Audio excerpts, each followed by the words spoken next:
blanche.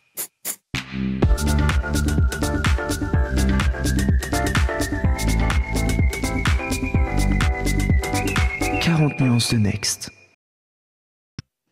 Lorsqu'on discute avec des entrepreneurs de la tech, et vous ne me contredirez pas, chères auditrices et chers auditeurs, cela nous arrive donc très souvent, on nous cite quasi systématiquement The Place to Be, le Galion. Lors de son passage au micro de 40 nuances de Next, Jonathan Azoulay, CEO de Talentio, a déclaré « Je me suis beaucoup impliqué dans le Galion, ça m'a aidé à plusieurs étapes critiques, à prendre des décisions, à prendre du recul. C'est très fort de pouvoir se retrouver uniquement avec d'autres personnes qui sont dans le même contexte que toi, le même rôle que toi. » Et c'est même lui qui nous a soufflé le prénom de notre invité du jour. Alors aujourd'hui, je vous propose donc de plonger dans les coulisses de The Galion Project, ce collectif d'entrepreneurs de la tech avec sa cofondatrice et CEO, Agathe Vauthier. Salut Agathe. Bonjour Solène. Agathe, c'est un plaisir de te recevoir aujourd'hui à notre micro. Nous n'avions pas encore eu l'occasion d'échanger. Et souvent, tu as été citée parmi celles qui font la tech, qui font l'écosystème et le défendent. Et ton nom est souvent accolé à celui de Maya Noël ou de Clara Chapaz. Je pense qu'on y reviendra. On avait reçu les deux premières. Il manquait plus que toi, donc bienvenue. Merci. Alors Agathe, on fait un petit flashback en 2015. Tu fondes le Galion avec Jean-Baptiste Rudel, qui est cofondateur de Criteo. Qu'est-ce que vous vous dites ? Comment vous vous rencontrez ? Finalement, comment commence cette incroyable aventure ? Cette incroyable aventure, elle commence sur une plage, la plage du Galion à Saint-Martin. Alors c'est un temps qu'on a du mal encore à imaginer, mais c'est un temps où on prenait encore pas mal des avions sans trop se soucier de notre empreinte carbone. Et ma vraie rencontre avec Jean-Baptiste Rudel, elle se fait dans la baie de Saint-Martin, donc dans la baie du Galion, où on a réuni une quarantaine d'entrepreneurs à l'époque qui étaient animés par le fait de pouvoir partager un sport de glisse, donc qui était le kitesurf, qui est un sport très pratiqué par les entrepreneurs de la tech, notamment dans la Silicon Valley, ce qui a inspiré en fait le début du Galion, et de partager sur l'entrepreneuriat. Donc ma rencontre avec JB, elle se fait vraiment là. Si on fait un peu un fast-forward, en réalité, moi je l'avais rencontré à Paris un peu plus tôt, où il s'était dit en fait, je veux faire comme les Américains, mélanger un networking sympa et parler d'entrepreneuriat autour du kitesurf. Il s'avère qu'il y a beaucoup d'entrepreneurs dans la tech qui font du kite, donc pourquoi on n'organiserait pas ça ? Et moi, en fait, à l'époque, je travaillais chez Orange et j'avais envie de partir pour de nouvelles aventures. J'avais fait 8 ans, je pense, et je devais avoir une toute petite trentaine d'années. Et voilà, j'avais envie de rejoindre une entreprise dans laquelle j'aurais plus d'impact qu'un aussi grand groupe où j'avais appris beaucoup de choses. Et j'ai rencontré sur ma route des entrepreneurs. Et donc, je me suis dit, je vais lancer en side project un fameux week-end où on allait pouvoir faire du kite, plus parler entrepreneuriat. Moi, j'aime beaucoup les sports en général et les sports de glisse. Donc, ça m'a tout de suite beaucoup parlé.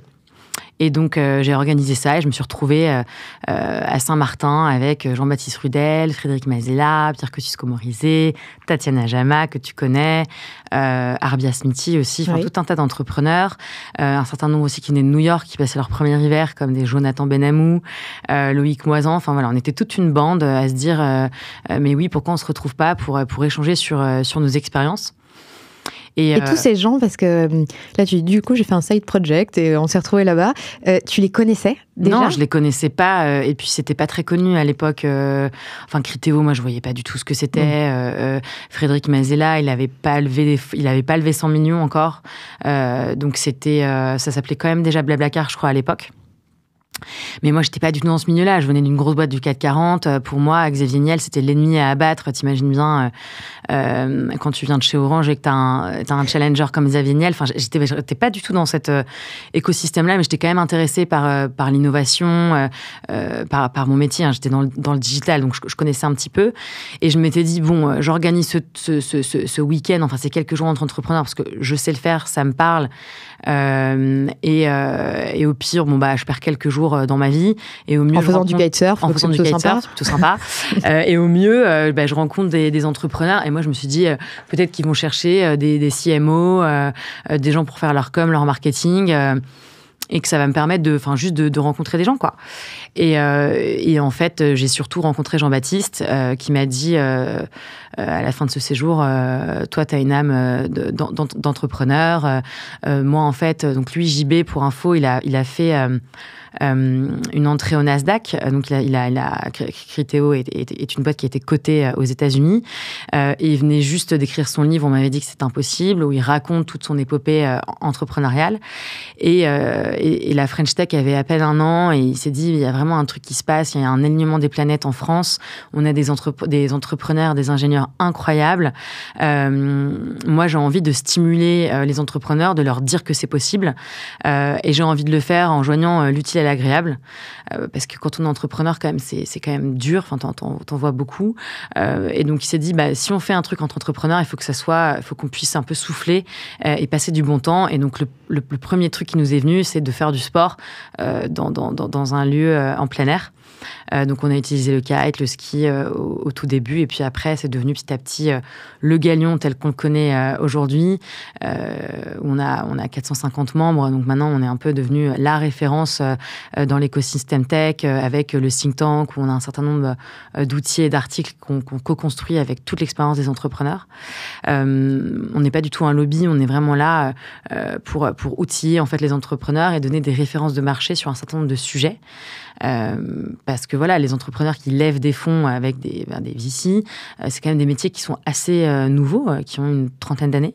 Et il y a une littérature qui vient beaucoup des pays anglo-saxons, mais il y en avait très peu finalement qui venaient de France.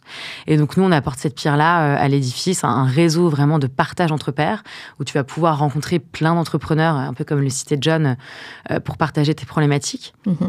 En fait, parfois, d'un conseil, tu vas rencontrer quelqu'un qui a fait ce que tu vas faire toi dans les 6 mois ou 1 an, et il va te faire gagner des mois et des mois de développement. Il va t'éviter de faire certaines erreurs. Il va te faire réfléchir sur un certain nombre de sujets. Donc, on a ce réseau de partage entre pairs qui est très puissant. On fait beaucoup de rencontres dans la vraie vie. Donc, on a multiplié les formats aujourd'hui. On pourra en reparler. Et aussi, on a pas mal aussi maintenant d'outils en ligne, puisque forcément on est très, très tech. On a même développé un petit bot qui s'appelle Bobby, qui est un entrepreneur augmenté, tu vois, pour notre communauté. Qui les entrepreneurs peuvent poser leurs questions. Ouais, et qui a engrangé toute la connaissance du Galion depuis que ça existe. Ouais, c'est vraiment c'est notre nouveau gadget là du moment. Parce que je m'étais arrêtée au groupe WhatsApp qui sont assez puissants. Ouais. Pour avoir quelques copines qui avaient des sujets. Elle dit, j'ai posé ma question sur le groupe du Galion, un tel m'a répondu ça, et très réactif aussi. Ouais, c'est un peu. Maintenant, il y en a beaucoup, mais c'est vrai qu'il y a 10 ans, on était un peu un des premiers groupes de la tech sur WhatsApp, et on appelait ça le Magic Button dans ton téléphone. Et c'est vrai que à l'époque, il y avait un peu moins, il y avait une 60aine d'entrepreneurs, mais c'était des entrepreneurs qui avaient un gros réseau, et tu posais une question, et en 2 temps 3 mouvements, t'avais une réponse ou t'avais le contact. Et ça continue à bien marcher, même à plus grande échelle. Et puis maintenant, bien évidemment, on a fait un peu des sous-groupes parce que tu t'imagines bien. Oui, c'est les 450 réunis, ça peut très vite être une belle cacophonie. Mais ouais. Avant qu'on poursuive sur les activités du Galion, parce que c'est passionnant, je voudrais te faire passer un message. Vous avez un message. En fait, si tu veux, Agathe, c'est la personne pour moi qui a le mieux suivi et compris la définition de ce qu'est un entrepreneur, parce que vraiment, elle les côtoie au quotidien depuis des années. Elle nous a vus nous développer. C'est-à-dire quand le Galion a démarré, on était tous à un stade très très précoce, et puis maintenant, il y a des exités, des gens qui ont remonté des boîtes, des gens qui sont devenus investisseurs, enfin, il y a de tout. Donc, elle a vu les évolutions, et je pense que la meilleure question qui pourrait aider les auditeurs, ça serait de lui demander pour elle, c'est quoi la définition de l'entrepreneur ? Alors, cette question, elle t'est posée, tu sais par qui ? T'as reconnu savoir ? Ouais, par John. Ouais. Par Jonathan Azoulay. Jonathan Azoulay, pardon. Et je trouvais qu'en introduction, c'était bien de la poser. Selon toi, qu'est-ce qu'un entrepreneur ? Waouh, on a combien de temps là ? Nous avons 3 heures. Écoute, je pense qu'en effet, moi, ça fait 10 ans que je les côtoie, donc il y a un certain nombre de points communs, on va dire de patterns pour faire un bon franglais. Donc ils ont un certain nombre de points communs, comme ils sont quand même tous ils ont une manière très pugnace, je dirais même. Ils sont assez obsessionnels sur un certain nombre de sujets, parce que les entrepreneurs dans la tech, c'est quand même, ils règlent un sujet, ils deviennent vraiment experts et ils arrivent à le scaler, à le faire passer à l'échelle de manière très très rapide. Donc je dirais que c'est des gens qui sont assez globalement obsessionnels et des bourreaux de travail. C'est quand même des gens qui travaillent énormément. Ils ont une résilience à toute épreuve. C'est-à-dire qu'ils n'ont pas peur de prendre des coups. Et je dirais même, ils kiffent un peu ça, tu vois. Enfin, tu vois, quand on a des moments un peu difficiles comme le Covid ou les moments qu'on vit en ce moment, on sait que c'est compliqué pour la tech là en 2023-2024. Finalement, c'est des moments assez galvanisants pour eux. Enfin, finalement, quand ils sont un peu en encéphalogramme plat, c'est pas là où tu ressens le meilleur des entrepreneurs. Donc ça, c'est quand même une particularité commune. Après, la vérité, c'est que pour moi, il y a pas un entrepreneur, il y a pas un type, il y a 1000 manières d'entreprendre. Et je pense que c'est en ça. Nous, au Galion, on fait un exercice qui est assez difficile parce que c'est de trouver des consensus. Sauf qu'en fait, les entrepreneurs, ils entreprennent parce que justement, ils sont différents, ils ont une vision du monde qui est différente. Et donc, il n'y en a pas un qui se ressemble. Et c'est pour ça que moi je dis souvent quand on me demande des conseils, j'ai bien évidemment 1000 conseils à prodiguer sur plein de sujets, mais la réalité c'est qu'il y a aussi 1000 manières d'entreprendre et d'y arriver, et c'est ça qui est beau, et c'est pour ça que s'il y avait une recette magique, on serait tous en train d'entreprendre et de monter une boîte. Et en plus là, au Galion on a une transversalité dans les industries qui sont adressées. Enfin John il est dans les HR tech, JB il était dans tout ce qui était plutôt ad-tech, et nous on a toutes les verticales, que ça passe du médical à l'agriculture, enfin on a vraiment des entrepreneurs qui s'attaquent à plein de sujets différents. Donc voilà, mais moi le point quand même, le point commun, c'est voilà une furieuse envie de défendre une vision, leur vision du monde, et même que ce soit dans des... Tu vois, si c'est pas forcément des entrepreneurs à impact, la manière dont ils vont manager les gens, la manière dont ils vont les incentiver, notamment par de la répartition du capital. Voilà, c'est des gens qui ont une vision du monde peu commune, qui leur appartiennent et qui sont obstinés et résilients. Il y en a qui t'ont particulièrement marqué dans ces presque 10 ans de Galion? Ouais, il y en a qui m'ont marqué forcément, et en fait, souvent ceux qui me marquent, c'est ceux qui ont une forme de radicalité dans leur approche, ceux qui sont voilà où tu vois, je me dis mais moi jamais j'irai bosser dans leur boîte, tellement ils sont fous, qui ont une culture très pure comme ça, et qui arrivent à te dire soit t'aimes mon style, soit tu l'aimes pas, mais t'aimes l'entreprise ou tu la quittes, quoi. Et ceux qui marquent aussi, c'est ceux qui ont beaucoup de... qui sont en même temps... ceux que je préfère, parce que moi, je suis entourée beaucoup d'entrepreneurs tech, donc ils sont très geeks, donc ils ont un cerveau gauche très développé, très rationnel. Et ceux qui me plaisent le plus, c'est ceux qui sont intéressés aussi par des sujets plus philosophiques et sociétaux et qui arrivent à marier les deux. Et là, moi, je m'éclate, quoi, parce que voilà, il y en a où tu vas tomber sur des entrepreneurs qui sont passionnés de philosophie et qui vont apporter ça dans leur boîte. Et là, c'est un peu magique. Ça amène une autre hauteur de vue. Exactement. Donc, tu es un peu au cœur du réacteur des entrepreneurs de la tech. En ces presque 10 ans, les choses ont forcément évolué. Qu'est-ce que tu as vu émerger, toi, ces 10 dernières années, comme sujet ? Je vais pas donner les choses un peu classiques que tout le monde voit, mais moi j'ai vu émerger une génération, toute la nouvelle génération de leaders qui aujourd'hui fait partie du Next 40, et je vois encore la relève qui arrive après. Je pense que c'est des gens qui ont envie de changer le monde de l'entreprise, et donc, parce que souvent on dit dans la tech, finalement, il n'y a pas beaucoup d'inclusion. En fait, c'est plutôt des CSP+, blancs qui ont fait des grandes études et qui font beaucoup de mimétisme sur leurs aînés. Alors, c'est vrai pour un certain nombre, mais il y a quand même toute une génération qui bouscule pas mal les codes. Je pense à Jean-Charles Samuelian avec Alan, qui a une forme de radicalité aussi. Les fondateurs de Back Market, tu vois, qui ont une vision de l'entreprise et qui portent une mission quand même très différente des autres boîtes que tu voyais avant. Moi, j'ai vu émerger toute cette nouvelle génération d'entrepreneurs qui bousculent un peu ce que c'est qu'une mission, qui se tournent très vite qui sont vraiment très impliqués sur tous les sujets RSE. Enfin, tu vois, nous, on a eu toute une mouvance Bicorp à l'intérieur du Galion avec des entrepreneurs qui s'engagent et qui engagent vraiment leurs entreprises et leurs collaborateurs. Je vois aussi une génération passionnée par tous les nouveaux outils technologiques et ce qui change fondamentalement la manière dont s'organisent les entreprises. Il y a beaucoup, on s'inspire beaucoup de ce que font les US, hein. Notamment, il y a eu toute une période avec les fameux OKR de chez Google, qui sont une manière d'objectiver de manière très fine tes équipes, où on s'est arraché les cheveux.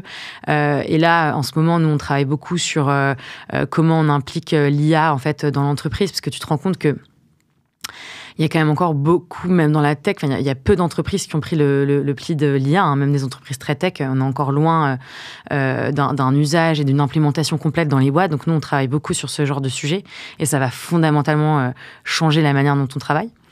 Et l'idée, quand tu dis ça, juste pour qu'on comprenne et qu'on puisse projeter les gens qui nous écoutent, c'est que vous leur apportez des clés pour mieux comprendre certains enjeux, vous leur permettez d'avoir accès à certains spécialistes sur certains sujets, vous travaillez ensemble certains sujets. Est-ce que tu peux nous expliquer, par exemple, sur un sujet comme l'IA ?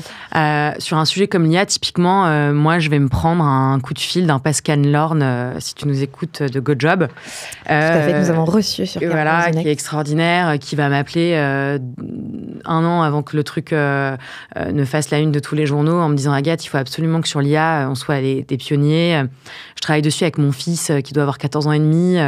Et ben, je peux te mettre en contact avec telle et telle personne dans la vallée. Et donc, tout de suite, on va faire un live, tu vois, un Zoom, où là, tout le monde qui va se connecter en mode l'IA, comment on fait en sorte pour être les premiers sur le sujet. Donc, en fait, on va démarrer par une série de lives comme ça. Ouais. Ça vient toujours de la communauté. C'est-à-dire que, en fait, être au Galion, c'est vraiment avoir une longueur d'avance par rapport aux autres. Parce qu'en fait, il y a 500 entrepreneurs qui sont en réseau et qui sont, pour certains en France, mais pour d'autres aux États-Unis. On a un gros groupe qui est présent aux États-Unis et qui vont voir en fait plein de tendances à l'avance. Et donc d'abord, on défriche un peu ça avec des experts où on va piocher dans le réseau. Et ensuite, on met en place des workshops. Donc typiquement, sur l'IA, on se réunit tous les mois entre entrepreneurs dans la Galien House, qui est pas très loin de chez vous, où on va faire des workshops sur toi, tiens, comment t'as fait ? Donne-moi tes cas d'usage, qu'est-ce que tu mets en place dans ta boîte ?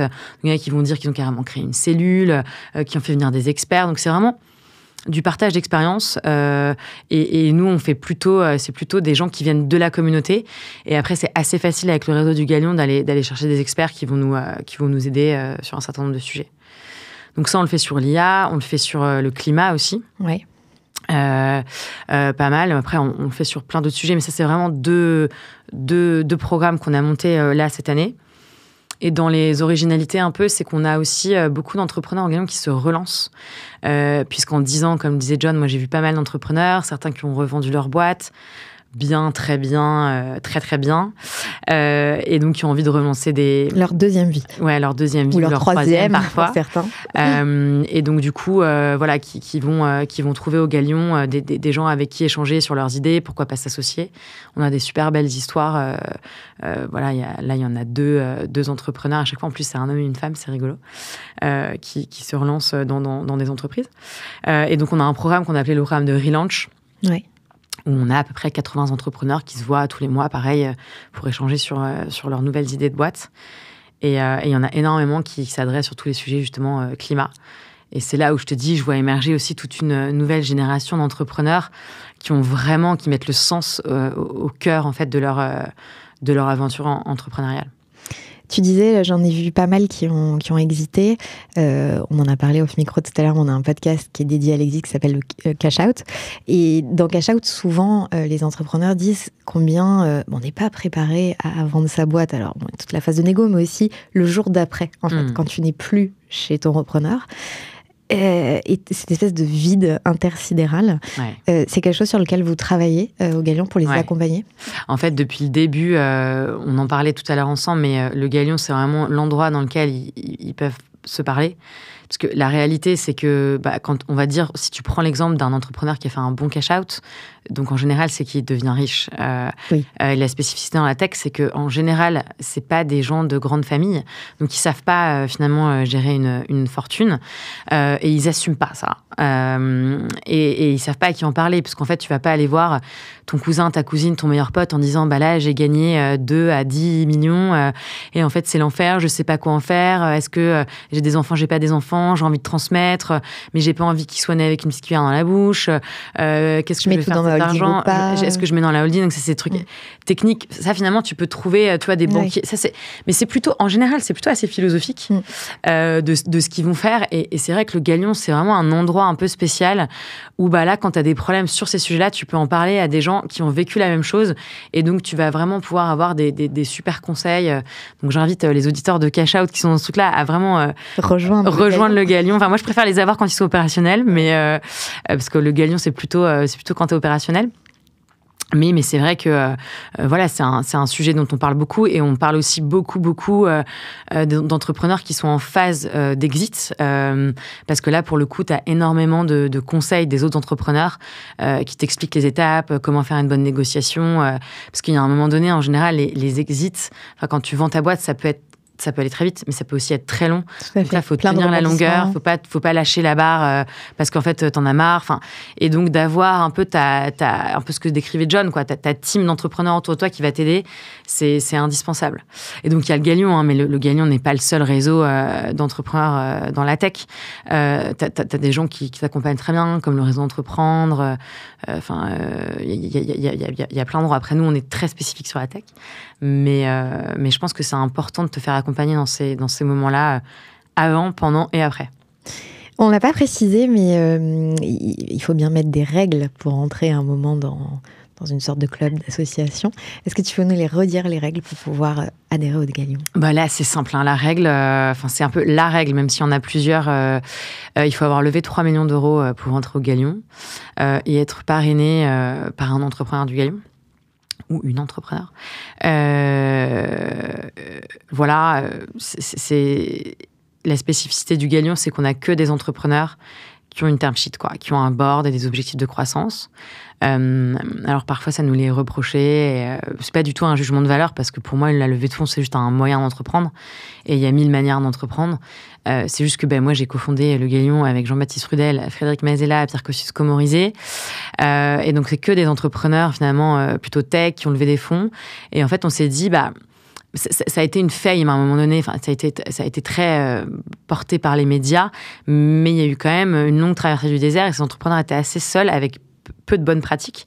Donc nous, on a voulu adresser ce segment en particulier. Et puis réellement, Jean-Baptiste, Pierre et Fred étaient légitime sur ce sujet-là, et pas un entrepreneur bootstrap, comme on les appelle. Désolée, je fais beaucoup d'anglicisme. Non, t'inquiète. Mais ça parle à tes auditeurs. Ça parle. Autofinancé. Exactement. Et en fait, quand tu es un entrepreneur autofinancé, je pense que Jean-Baptiste Rudel, il sait pas tellement bien te conseiller, finalement. Donc voilà, nous, c'est ce segment-là qu'on a choisi. Pour l'instant, on est toujours là-dessus. Demain, ça pourrait s'ouvrir? Ouais, ça pourrait s'ouvrir. Après, il y a des similitudes parfois, mais la réalité, tu vois, ce qui est un peu magique au Galion, c'est que du coup, avec ce critère-là, quand tu arrives au Galion, ça va vite, tu te comprends, tu vois, les sujets, ça fuse, et voilà. Après, juste pour le dire, parce que je le dis pas assez, mais pour les entrepreneurs du Galion, leur dieu sur terre, ce sont les entrepreneurs, et leur déesse, ce sont les entrepreneurs qui ont réussi à bootstrap et qui n'ont pas d'investisseurs, qui ont réussi à faire des trucs hyper gros. Mais enfin, c'est quand même une exception. Quand on fait de l'innovation, on a souvent besoin de financement. Donc voilà. On l'a dit très rapidement tout à l'heure, quand on a parlé du Galion, c'est qu'aujourd'hui, c'est pas juste se rassembler. Donc, vous avez aussi cette activité de think tank, on en a un petit peu parlé. Et récemment, il y a un fonds qui s'est monté, Galion Exé. Oui. Tu peux nous en parler ? Oui, bien sûr. Avant de te parler du fond, je rebondis juste sur le think tank, parce que je pense que c'est important d'aller voir ce qu'on fait, parce qu'on a une bibliothèque assez fournie maintenant, depuis 10 ans, avec plein d'outils. Donc pour les entrepreneurs qui lèvent des fonds, on a une term sheet où on explique vraiment tous les termes qui sont pas toujours faciles à comprendre, parce qu'il y a beaucoup d'anglais. Donc, et d'abréviation en anglais. Exactement. C'est quoi une liquid pref, c'est quoi un ratchet, et en fait tout ça c'est un peu lunaire tant qu'on les a pas vraiment vécus. Et on a même fait une version illustrée avec Frédéric Mazella, qui est un peu le roi du marketing, le fondateur de Blablacar, donc c'est très très didactique. Mais voilà, on a aussi des outils sur comment tu mets en place ta politique de BSPCE, comment tu répartis ton capital entre fondateurs, comment tu places ton argent ou pas dans une holding, comment tu fais en sorte pour féminiser ton entreprise dès le départ, parce qu'après ça risque de te rattraper. Des sujets aussi sur tout ce qui est RSE. Enfin, il y a vraiment une mine d'informations, donc n'hésitez pas à y aller. Et là, c'est toujours pareil, c'est-à-dire que c'est les membres qui travaillent ensemble à produire ce contenu. Exactement. Et le prochain là qui sort, c'est un peu moins fun, mais on colle toujours à l'actualité de nos membres. C'est un guide sur les procédures collectives, parce que post-Covid et avec tout ce qui s'est passé récemment, en fait, on voit quand même pas mal d'entreprises qui sont en difficulté. Et donc, on a vraiment envie de pouvoir faire plus de pédagogie là-dessus. Alors, c'est vrai que parfois, tu vois, moi, j'entends... Enfin, c'est quand même pas nouveau, les liquidations, les RJ, etc. On fait ça depuis la nuit des temps. Mais en fait, la réalité, c'est que les entrepreneurs dans la tech, ils sont pas trop au courant de tout ce qui se fait. Et puis même si on fait ça depuis la nuit des temps, quand c'est toi qui doit gérer en tant que dirigeant ce type de procédure, c'est pas tout à fait la même chose que d'avoir entendu ou lu dans un journal que telle boîte a fait. Exactement. Et puis je pense qu'en fait, moi j'adore les guides et les outils, on en fait beaucoup au Galion, mais il y a un moment donné, ce qui marche le mieux, c'est qu'il y ait quelqu'un qui s'assoit autour de la table et qui te raconte, quoi. Et donc nous, on a voulu le faire un peu plus spécifique à la tech, parce que j'imagine qu'il y a forcément des spécificités. Et donc là, on aura le témoignage de Raphaël Vuerme avec Luco, de Cityscoot, de Mastéos, enfin tu vois, pour un peu comprendre ce qui s'est passé. L'objectif aussi, c'est un peu mieux vaut prévenir que guérir. Donc voilà, je referme la parenthèse, mais en tout cas le think tank, n'hésitez pas, parce que nous vraiment on le fait pour l'écosystème, pour qu'il grandisse. Et à la fin, le Galion, l'idée c'est vraiment de faire des licornes qui viennent de la French Tech, de l'European Tech, et donc qu'il y en ait de plus en plus qui se développent. Vous publiez, il y a une récurrence, enfin, vous avez un programme où vous dites cette année on sort X. On fait 2 gros outils par an en général. On a fait le guide du board qui est vachement bien. Donc, comment tu gères ton board, combien de personnes tu mets en fonction de ton développement, à quoi il sert, etc.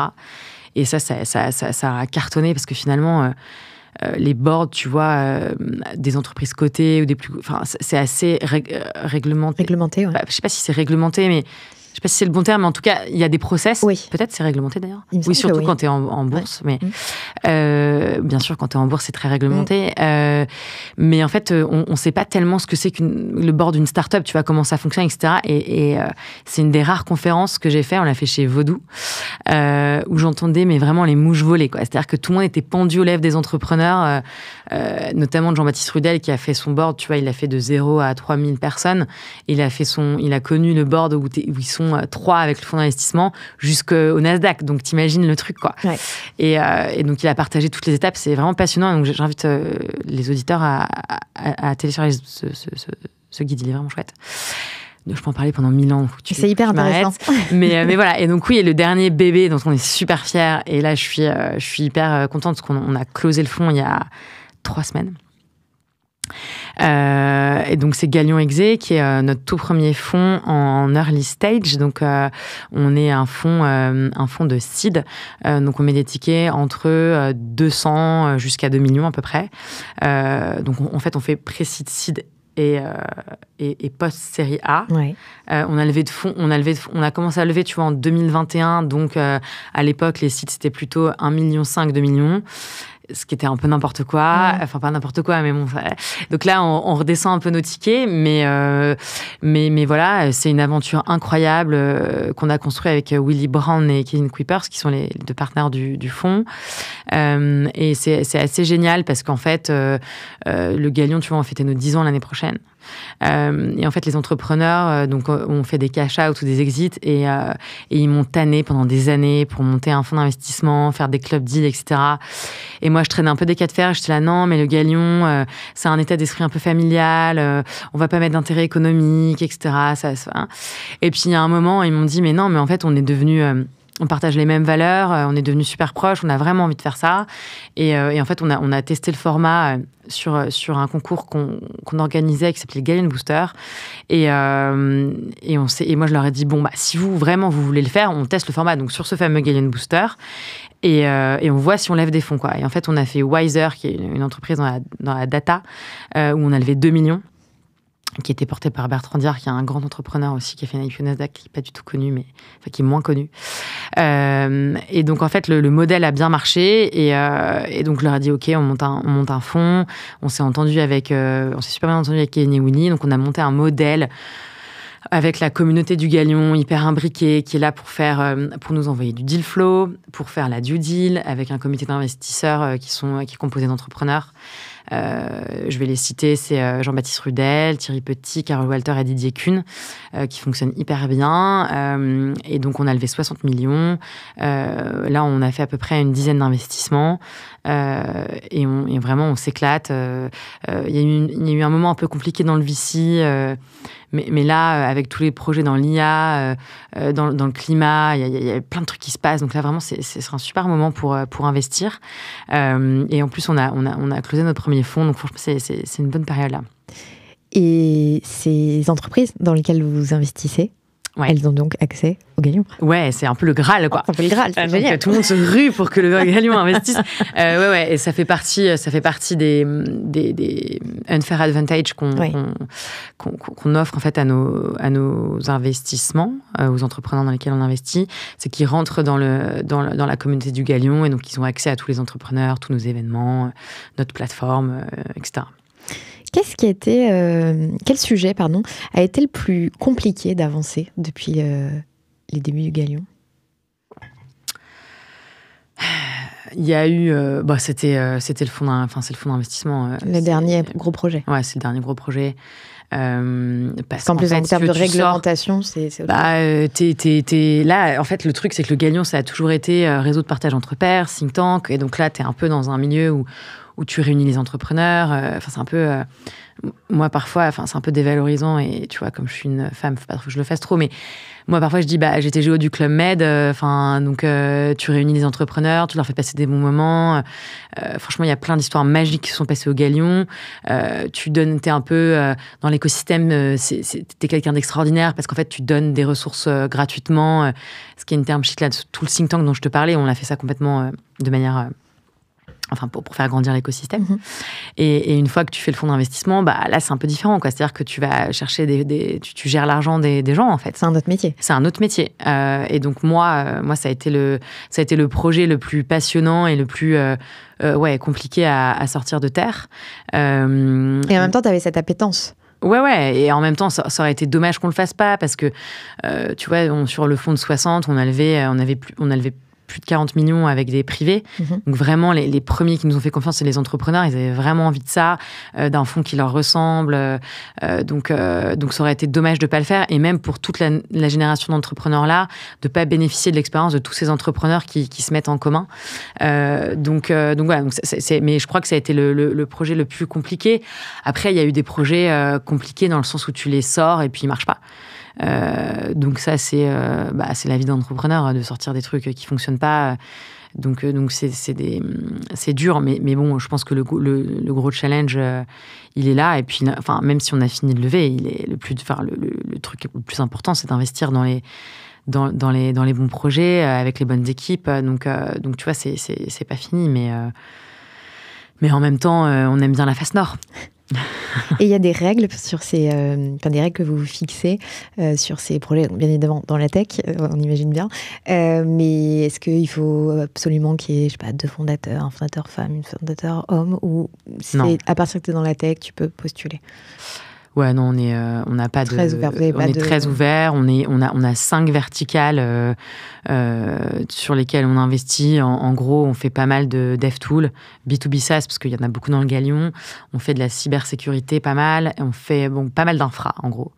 On fait du climat. Et là, on a fait beaucoup d'IA. Oui. Et on essaie de faire la santé. Là, on a sorti une boîte dans la santé qui n'est pas... On ne fait pas du tout de deep tech ou de la santé Parce que la santé, c'est très bio, large. tu vois. Ouais. Ouais, voilà. C'est santé digitale. C'est pas Akemia dans le... Exactement. Enfin, Akemia est au Galion. Et tu vois, c'est marrant parce qu'on faisait... d'ailleurs. Ah, super.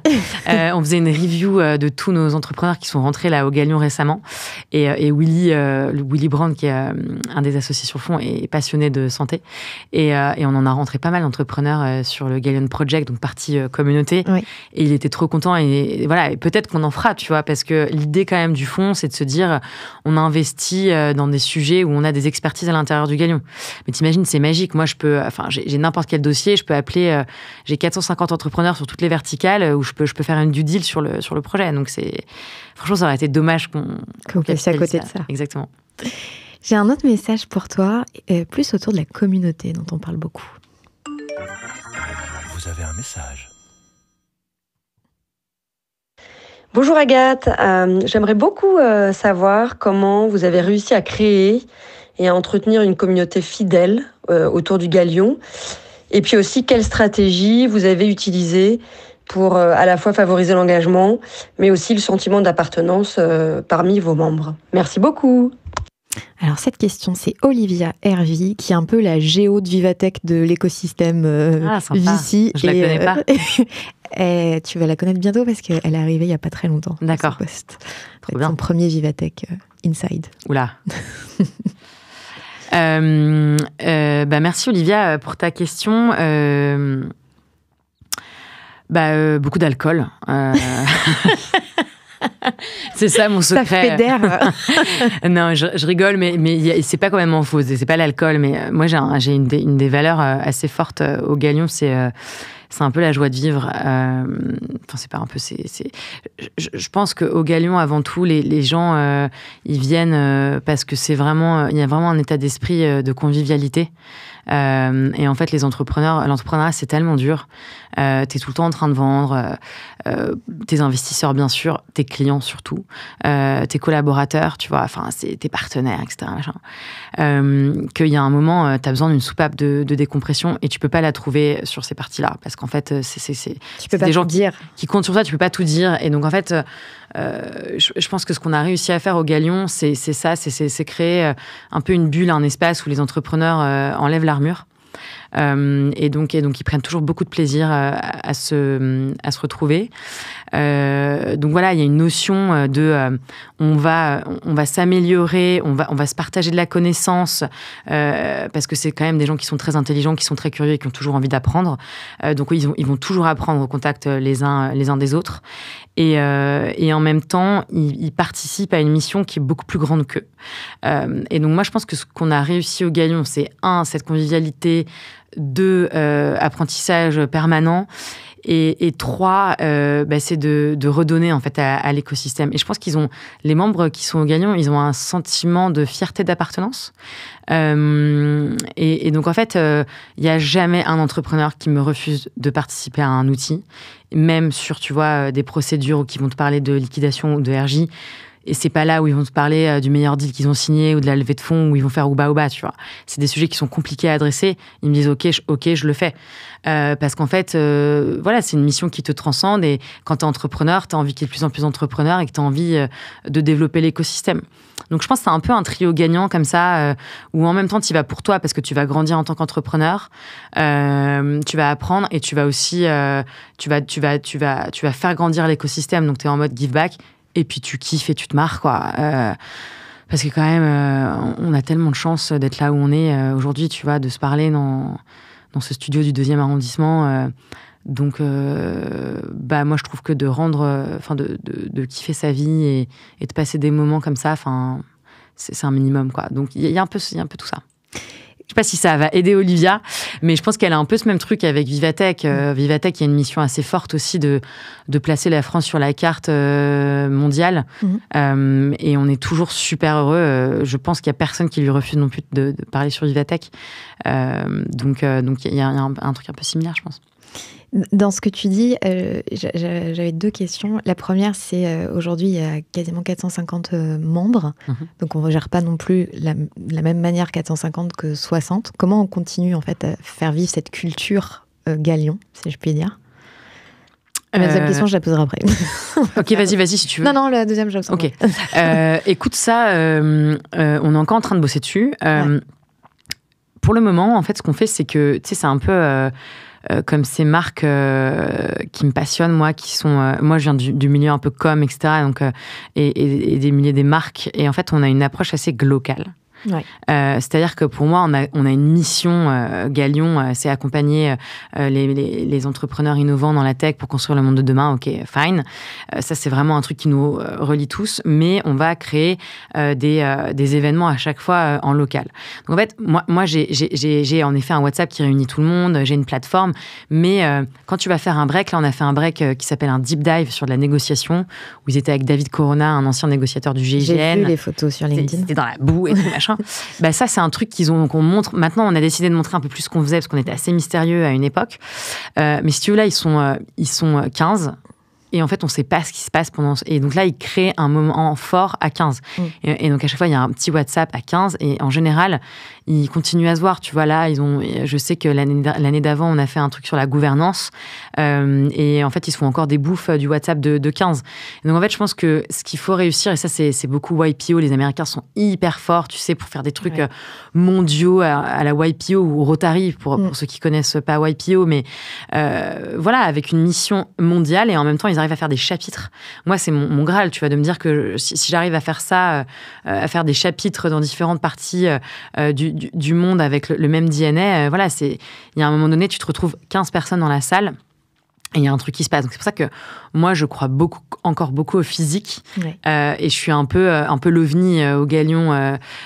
Voilà, moi, je suis quelqu'un, j'ai besoin, tu vois, à un moment donné, de partager une session de kite, de faire une bonne bouffe pour te connaître, toi. Ça va pas me suffire de juste parler sur WhatsApp ou Telegram, quoi. Et ma deuxième question, elle est plus sur l'incarnation, parce qu'aujourd'hui, c'est toi qui incarne cette figure du Galion. Comment t'envisages demain avec cette incarnation? T'es bien dans mon thème du moment. Écoute, moi, j'ai l'impression que c'est pas que moi qui incarne le Galion, mais je pense que peut-être c'est devenu un peu ça. Ça a été pas mal JB et moi. Maintenant, peut-être qu'on me voit un peu plus. On en profite parce qu'en plus, il n'y a pas beaucoup de nanas dans la tech, donc tu vois, il y a une opportunité là. Il faut la prendre. Non, mais moi, l'idée, c'est que je voudrais plus. Enfin, l'idée, c'est quand même de montrer les entrepreneurs qui sont au Galion. Donc moi, je les mets beaucoup en avant sur les outils. Mais tu vois, à mon dernier board, on s'est dit qu'il y a un sujet là-dessus, c'est qu'on ne montre pas assez les nouveaux visages du Galion. Et donc là, c'est le sujet du moment. Et dans les mois à venir, vous allez voir beaucoup plus tous les visages qui constituent le Galion, tu vois, par nos outils, on voudrait raconter aussi toutes les histoires qui se sont passées à l'intérieur du Galion. On a Clémentine Lalande et Pierre Joly qui ont remonté une entreprise ensemble, qui se sont rencontrés au Galion. Enfin, j'ai 1000 histoires à raconter. Donc voilà, l'idée, c'est de justement de désincarner un petit peu le Galion. Moi, je reste toujours un peu la figure corporate, mais le Galion a vraiment 1000 visages. Et puis après, si c'est plus moi, ça sera quelqu'un d'autre le jour où je serai peut-être plus aux manettes. Mais bon, pour le moment, c'est pas d'actualité. Tu nous fais pas une annonce. Non, il n'y a pas d'annonce. Milieu du podcast. Non. Dernière question, et après j'ai d'autres petites questions surprises pour toi. Comment vous financez aujourd'hui ? Écoute, on a fait quelques levées de fonds au tout début de la part des membres. Moi, j'ai un peu comme une coopérative au Galion, donc c'est une SAS, parce qu'en fait, dans la tech, on sait faire que ça, des SAS. Peut-être qu'avec le recul, tu vois, je sais pas s'il aurait fallu qu'on fasse ça, mais moi, j'ai 269 actionnaires au Galion.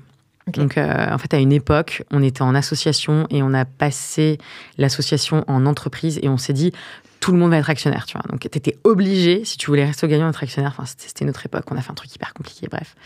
Sympa, les âgés à 200 ans. Ouais, voilà. Mais écoute, on s'amuse bien. Mais en même temps, c'est l'essence du Galion. Enfin, moi, le Galion, il est rien sans tous ses membres. Donc, le Galion, c'est un peu parfois comme Facebook, en toute humilité. C'est que les membres sont aussi le produit, quoi. Ouais. Donc, c'était normal qu'ils prennent une partie de l'aventure. Mais en gros, notre financement, là, on est complètement rentable et on est financé par les membres. Donc, tu payes quand tu viens au Galion. C'est 3 000 € le membership à l'année.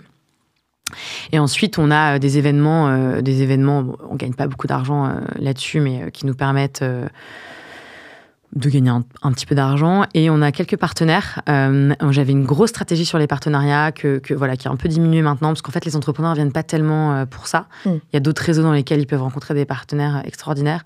Nous, on n'en fait pas beaucoup, mais voilà, c'est une petite ligne de revenus. Tu vois, donc j'ai 3 lignes de revenus au Galion. Et puis, il y a le fonds d'investissement. Maintenant, il y a une autre activité. Pour l'instant, il nous coûte plutôt de l'argent qu'il nous en rapporte. Mais bon, l'avenir nous dira Exactement. Autre chose. J'ai une petite question pour toi. Pardon, je reprends cette... J'ai une petite question pour toi au sujet des femmes dans la tech. Et je crois qu'il va falloir que tu devines qui c'est qui te pose cette question. Une deuxième petite question. Ah non, c'est pas ça, pardon, je me suis trompée. Attends. C'est Olivier Mathieu, ça. Elle m'a fait au taquet, tu sais. C'est lui, mais c'est pas la bonne. Attends, c'est celle... Quoi, mais attends, elle m'a mis 2 fois la même. Je crois que Juliette m'a mis 2 fois la même. Attends, non. J'allais dire, vous êtes trop bien organisé. Bonjour Agathe. Si, c'est bon. Je te laisse deviner qui te pose cette question. Ça, c'est Olivier. Je me demandais, entre toi qui dirige le Galion, Clara qui dirige la French Tech, Maya qui dirige France Digital, vois-tu une véritable évolution vers le Women Power, comme l'ont réclamé les Sista? Est-ce que tu vois réellement un changement, disons dans le gender balance, la diversité homme-femme au sein de l'univers de la tech française et des startups? Quelle est ton impression? Et bravo pour tout ce que tu fais pour cet écosystème. Oh, merci Olivier. Olivier, il a fait partie des tout premiers membres du Galion. Quelqu'un que j'estime beaucoup. Déjà, je veux dire, Maya, Clara, Roxane, le power, on l'a, quoi. Enfin, il n'y a pas de débat. Non, blague à part... C'est une question compliquée parce que si on parle, pour moi, on est toutes un peu dans le game, mais on est quand même des fonctions support aujourd'hui. Et c'est très bien. Et moi, tu vois, je suis ravie de pouvoir incarner le fait que dans la tech, tu as des femmes qui peuvent rentrer et qui n'ont pas forcément besoin d'être ingénieures. Je connais pas bien le parcours de Clara et Maya, mais je pense qu'elles viennent plutôt du milieu du business. Mais oui. Donc c'est intéressant de te dire, moi j'ai pas un master en finance ni un MBA et j'ai quand même un fonds d'investissement, donc tu vois les parcours peuvent évoluer. Mais le woman power, pour moi, il y a encore un peu de chemin. Et heureusement qu'on est là, on fait avancer les choses. Sista aussi, Tatiana, Céline, on est tout un groupe où il y a vraiment une sororité de malades. Vraiment, moi, je me sens tellement chanceuse d'être entourée de toutes ces femmes qui sont devenues des amis, des soutiens. Vraiment, c'est super chouette. Après, la réalité, c'est que dans les chiffres d'entrepreneurs qui font la tech, ça bouge doucement, quoi. C'est un peu effarant. Je pense qu'on a dû passer de 2% à 2,2%, quoi, en 2 ans. Donc moi, je souhaite je veux pas de woman power forcément. Déjà, si on pouvait juste avoir l'égalité parfaite, ça serait déjà extraordinaire. Donc non, je vois pas d'évolution de woman power.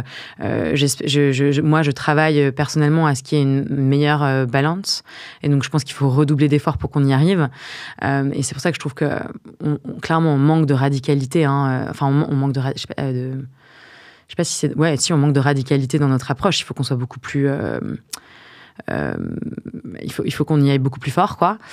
Mais voilà ma réponse, quoi.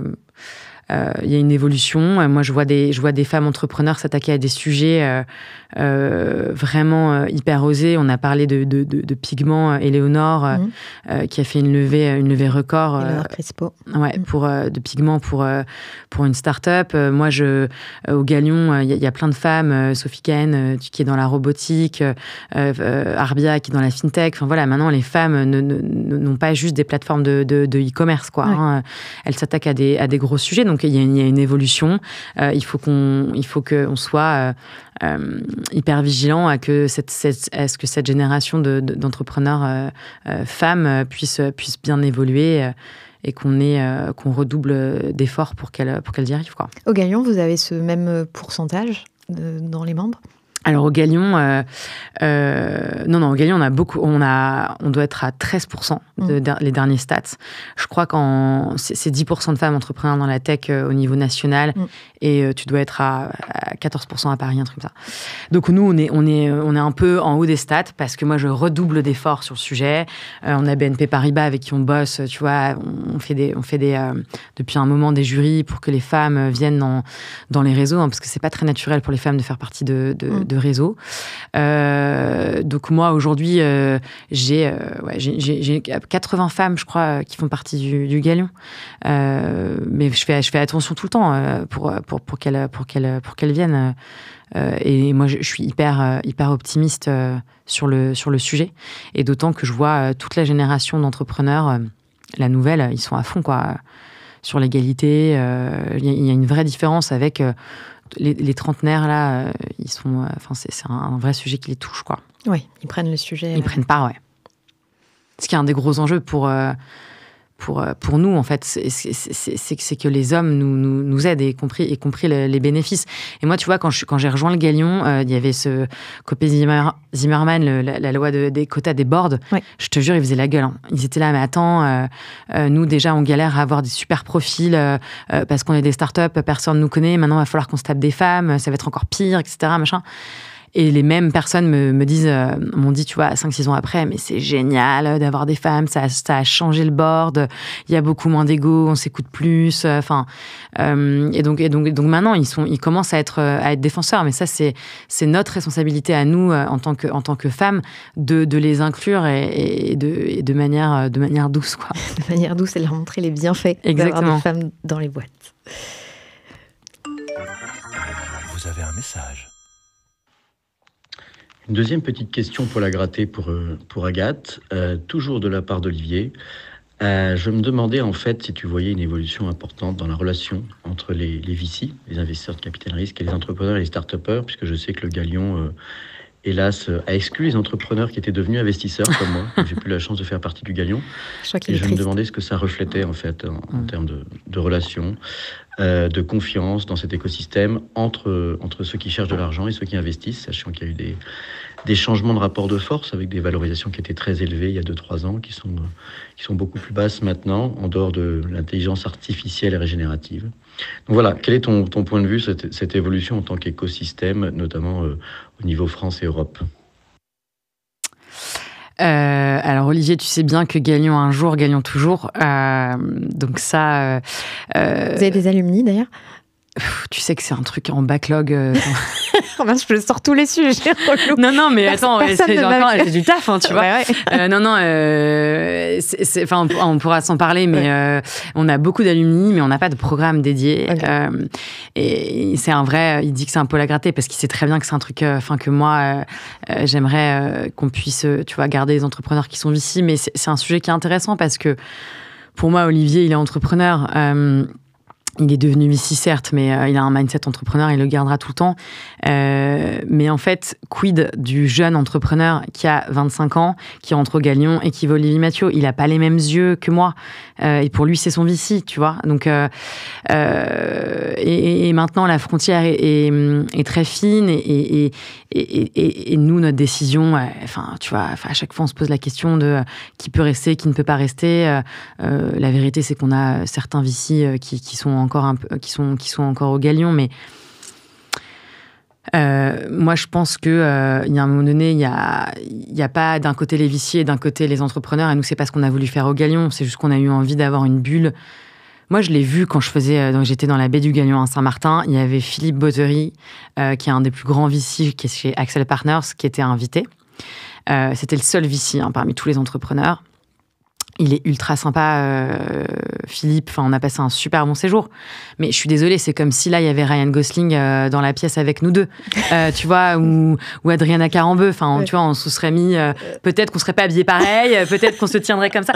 Et donc, en fait, quand t'as Philippe Bottery et que à un moment donné, t'es enlevé, t'as pas les mêmes discussions. Et du coup, tu partages pas les mêmes problèmes. Donc, je pense qu'il faut pas être naïf sur le fait que, bien évidemment, pour moi, Olivier, il sera entrepreneur, mais quelqu'un un entrepreneur plus jeune, il n'aura pas forcément la même vision. Et après, la frontière tous les entrepreneurs deviennent investisseurs, deviennent BA. Donc au Galion, quasiment, je sais pas moi, je pense que 60% des membres du Galion sont business angel. Quelle est la différence entre un business angel et un VC? Donc j'avoue, moi, je pense qu'il faut pas utiliser le Galion comme une vision de ce qui se passe entre les entrepreneurs et les investisseurs, parce que nous, on a des règles un peu de geek où ça rentre dans les cases, etc. Moi, je pense qu'aujourd'hui, la frontière, elle est fine et que c'est génial qu'il y ait de plus en plus d'entrepreneurs qui deviennent VC. Aux États-Unis, tous les VC ont quasiment été entrepreneurs et il faut que ça continue. Et le Galion doit sûrement se remettre en question sur son appréhension, sur ce sujet-là. Mais en tout cas, moi, je trouve que c'est super de voir des entrepreneurs qui deviennent VC. Et je dirais à Olivier, le Galion a même créé un VC, donc tu vois où on en est, quoi. Donc voilà. Donc affaire à suivre, Olivier. Affaire à suivre. Ne lâche pas le sujet. On s'en reparle. Ne lâche pas le sujet. J'ai plein de messages. On a beaucoup de messages. On est beaucoup coupé dans Création parce qu'on a beaucoup de messages. Bonjour Agathe, c'est Étienne de Madines. J'espère que tu vas bien. Je suis très curieux de savoir ce que tu prépares et ce que tu nous concoctes pour les 10 ans du Galion et l'impact que ça aura pour l'écosystème. Je suis sûr que ça va être dingue, donc voilà, je suis très curieux de connaître un petit peu les secrets. Bon, en fait, ici, c'est un advisory board, quoi. T'aurais dû me prévenir, j'ai des slides, si vous voulez. T'as des slides sur les 10 ans, déjà? Non. Elle va pas tout spoiler. Non, je vais pas tout spoiler. Étienne, vous êtes dur avec vos questions. Écoute, déjà, Étienne, on va les fêter. Parce que je pense que tu te reconnaîtras, en tant qu'entrepreneur, on n'est pas très bon pour célébrer. Et donc, il y a un moment donné, quand tu es dans la tech et que tu as fait 10 ans, tu es limite un peu vieux, quoi. Donc, il faut quand même célébrer le fait que tu sois là. Donc, ce qui est sûr, c'est qu'on fera jeune. Ouais, j'espère.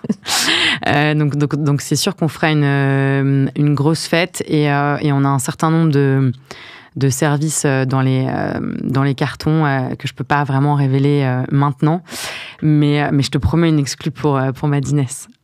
C'est pas mal. C'est pas mal. Rendez-vous en 2025.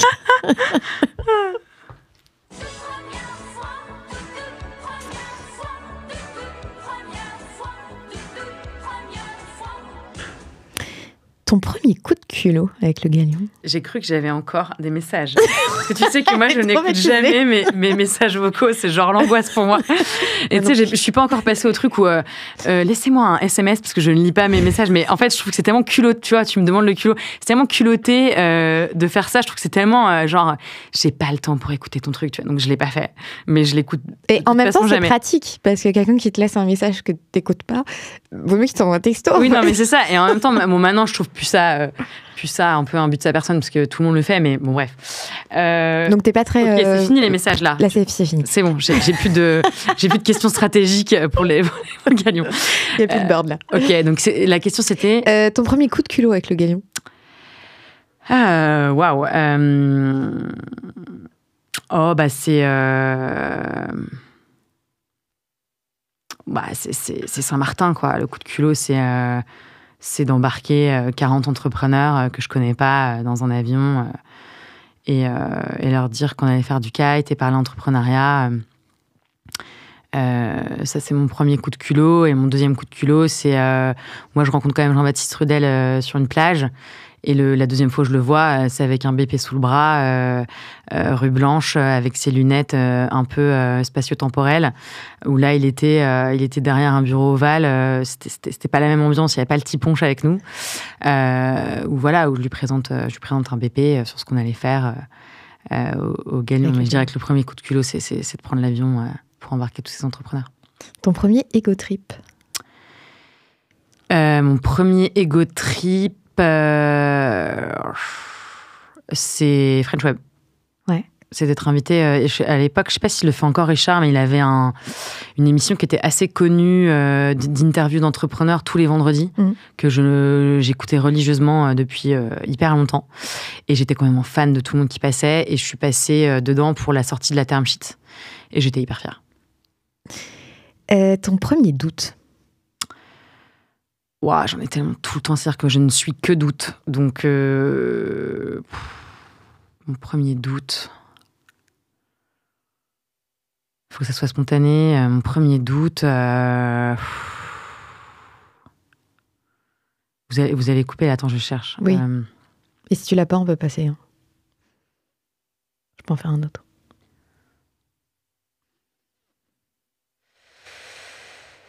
Premier doute, oh là là, j'en ai pas là. Je la change. Ouais, change, ouais. Ta première big mistake? De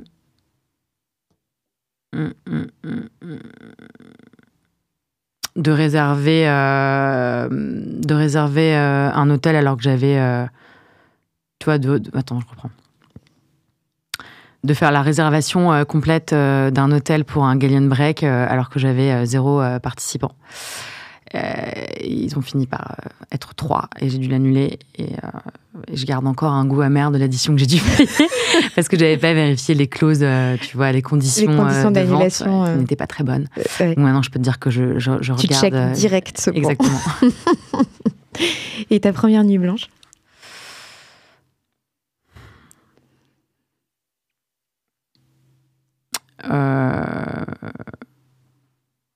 La veille des ateliers du Galion, l'événement qu'on a préparé à Paris, la première fois qu'on a fait ça, j'ai pas dû beaucoup dormir. En te disant, oh là là, il y a tous ces gens. Exactement. Comment ça va se passer? Ouais. Là, il n'y a pas de condition d'annulation. Non. Allez, relaxez-vous. Et maintenant, on parle de vous?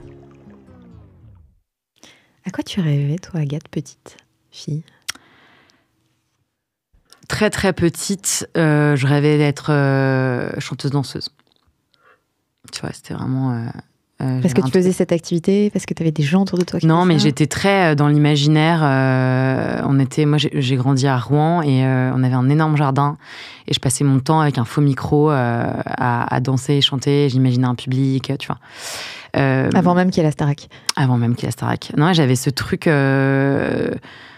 je crois un peu extraverte, vraiment joyeux, quoi. Et je sais pas si c'est vraiment un rêve, en tout cas, c'était ce que je voulais faire vraiment toute petite. Et après, plus tard, j'étais très attirée par le milieu des ONG. Ouais. Qui est quelque chose qui m'intéresse toujours.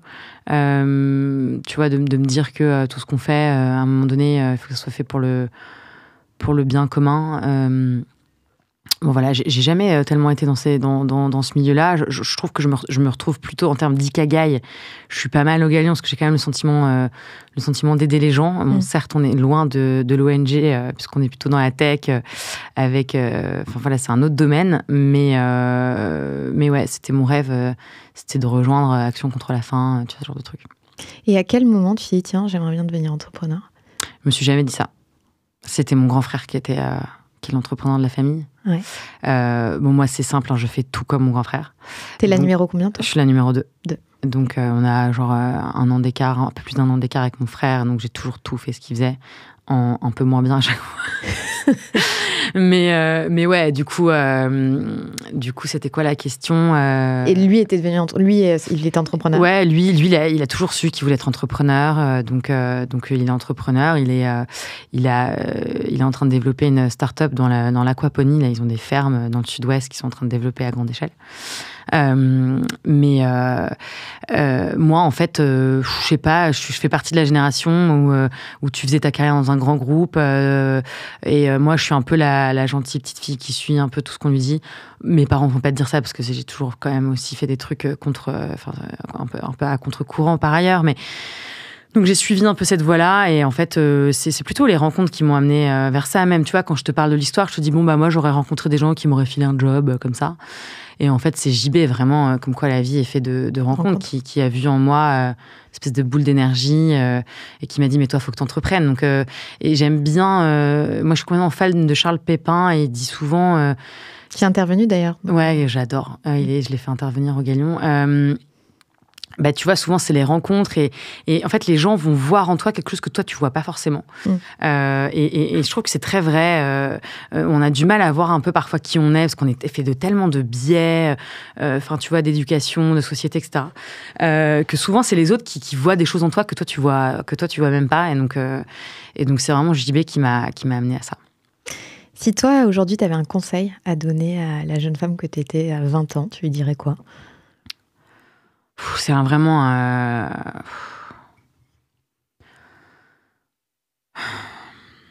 Je crois vraiment que le sujet, c'est la confiance en soi, quoi. Surtout quand on est une femme. Alors, je sais que ça peut paraître bateau, mais...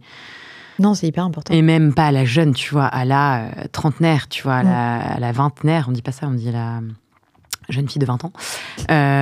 C'est que franchement, si j'avais eu un peu plus confiance en moi, et pourtant, je pense que je fais pas non plus partie des filles qui ont zéro confiance en elles, parce que je suis née entre deux frères, j'ai quand même une bonne grande gueule, tu vois, le Galion, c'est très masculin. Hein. Ouais. Tu disais tout à l'heure, 13% de... Ouais, tu vois, donc je suis entourée de 400 mecs, hein, puis c'est pas des mecs, tu vois, c'est des bons mecs alpha. Hein. Enfin, je rigole, non, je rigole pas tous, mais heureusement. Mais ce que je veux dire, c'est que...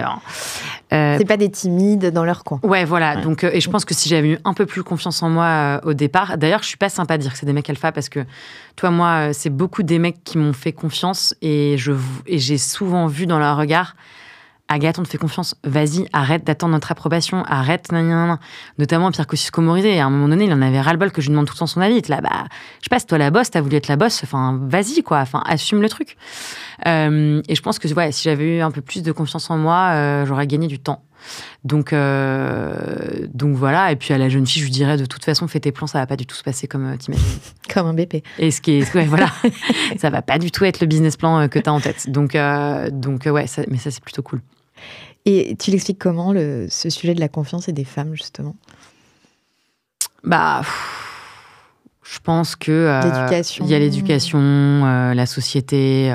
On est une couche, d'histoire, de comportements mis les uns par-dessus les autres depuis des milliers d'années.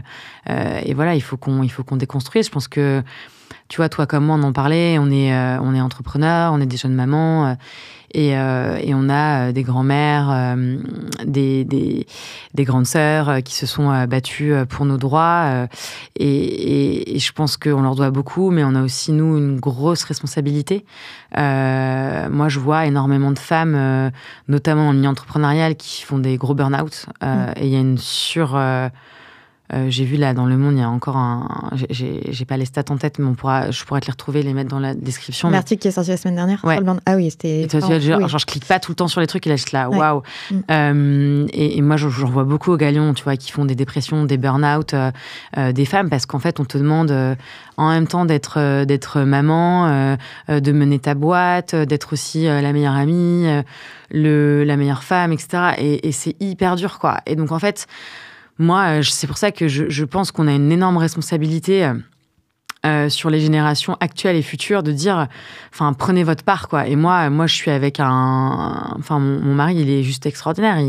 Il est, enfin, on est, et encore, il en fait quand même moins, tu vois, en termes de charge mentale, mais quand même par rapport à la génération d'avant, c'est fou, quoi. Il s'occupe vachement des enfants. Tu vois, là, je suis là, c'est lui qui s'en occupe pendant 3 jours. Et on a une responsabilité à dire aux hommes, prenez votre part de responsabilité. Si on veut que la société soit égalitaire, il faut que vous nous aidiez. Après, je pense qu'il y a toute une partie encore des hommes et des femmes qui n'ont pas forcément envie de ça, quoi. Donc, on a encore pas mal de chemin et nous aussi, on a notre responsabilité là-dedans. Mais on va le faire, c'est chouette, c'est un beau challenge. C'est un beau challenge. Tu parlais de la santé mentale, c'est un sujet que vous abordez ouvertement au Galion ?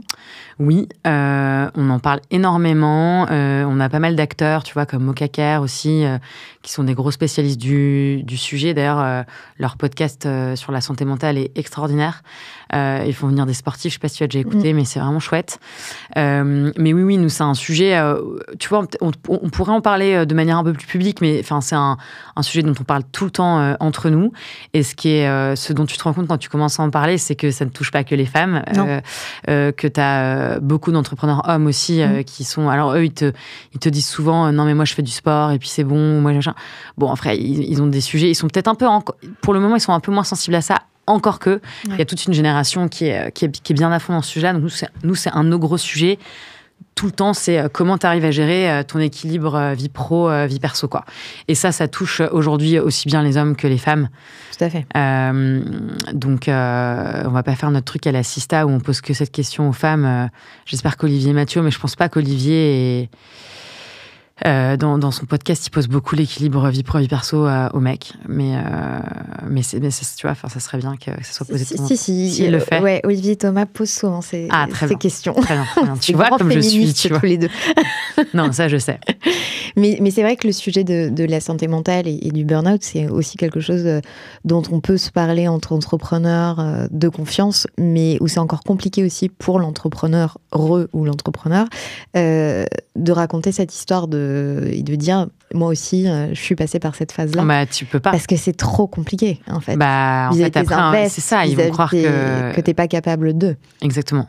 Non, c'est pour ça qu'il faut avoir un cercle dans lequel tu peux te confier.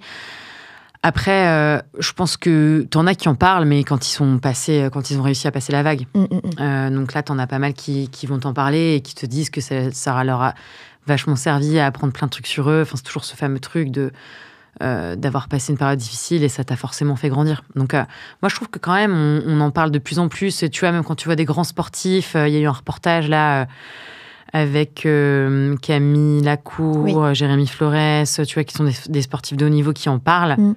Et donc, tout ça permet de démocratiser un peu le sujet. Enfin, je veux dire, c'est pas une tare. Ou des artistes aussi. Quand tu te casses une jambe, tu vois, t'es pas non plus non. Out, quoi. Tu peux remonter à cheval après. Exactement. Ou en kite.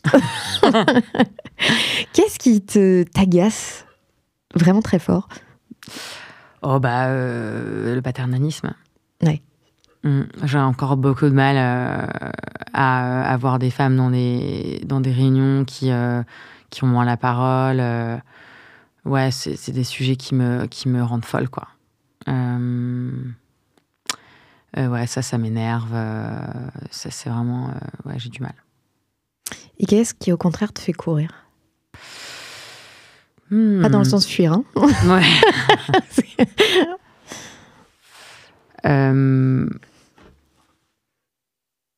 Je pense que ce qui me fait courir, c'est une très bonne question. C'est cette émulsion intellectuelle, ce partage de connaissances, qui caractérise un peu le Galion, quoi. C'est de voir quand il y a des synergies qui se créent entre les gens. Je pense ce qui me fait kiffer, moi, c'est de rencontrer, quoi. Je passe ma vie à essayer de rencontrer des gens, qui vont pouvoir changer la mienne quelque part. Donc, ce qui me fait courir, c'est je cours beaucoup de rendez-vous en rendez-vous pour rencontrer des gens exceptionnels. Si tu avais 2 heures de plus par jour, tu ferais quoi ? Tu rencontrerais encore plus de gens ? Non. C'est bon. Non, je rencontre déjà vraiment beaucoup de gens, j'ai cette chance. Je ferais plus de sport.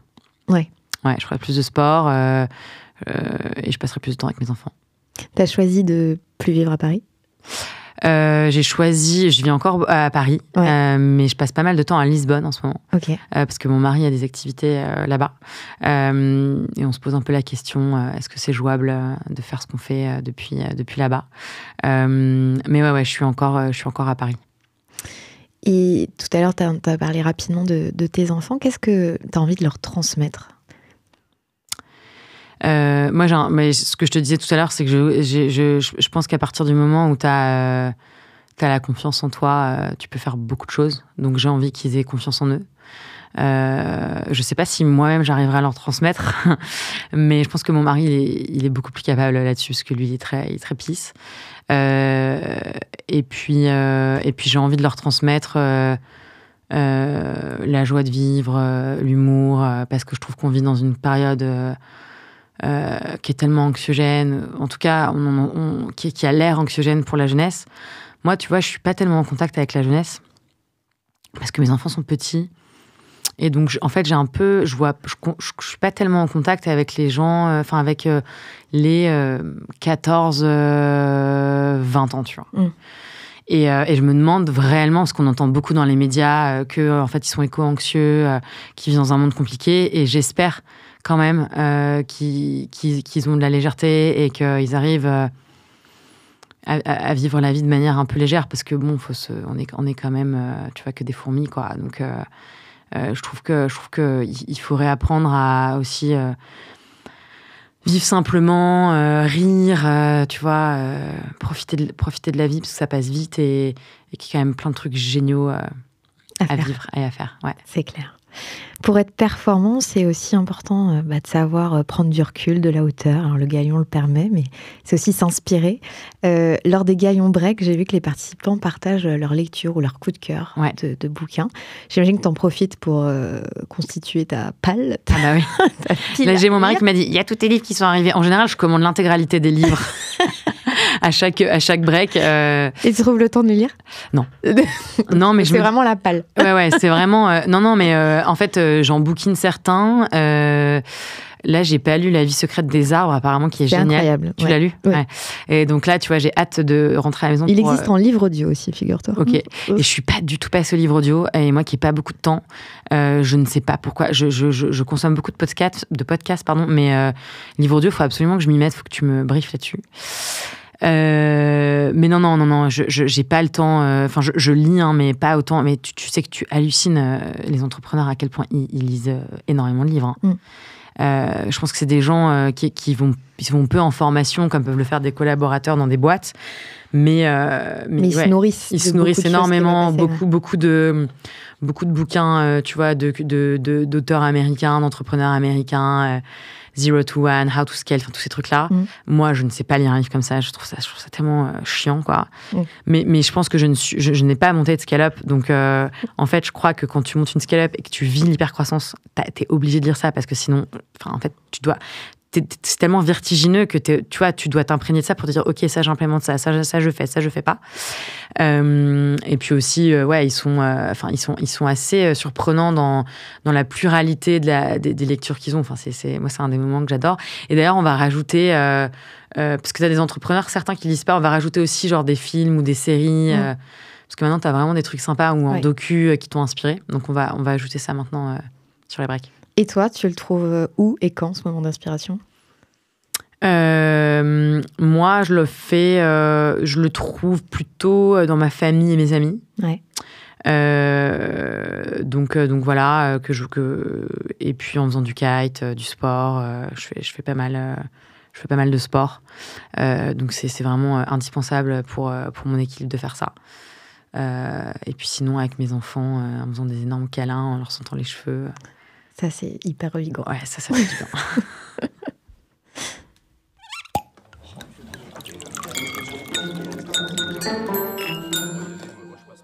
T'as reconnu ce que c'était? Ou pas? C'est l'heure de l'apéro. Ah oui, c'est les petits glaçons. J'adore. Ça, je me suis dit que c'était une rubrique que j'allais bien aimer. Tout va bien. 15h30, tout va bien. Je n'ai pas sorti pour nos auditeurs de bouteilles à ce moment-là. En fait, c'est une rubrique qu'on a instaurée il y a peu de temps avec Thomas, en se disant, en fait, l'entrepreneur, et c'est aussi l'objet du Galion, c'est qu'il est souvent seul pour parler de ses problématiques, etc. Toi, quand tu dois parler de tes problématiques, de tes sujets, qui tu réunis et pour parler de quoi? Et si ce soir, là, tu avais un apéro à organiser avec des entrepreneurs, tu voudrais t'entourer de qui et tu voudrais leur parler de quoi?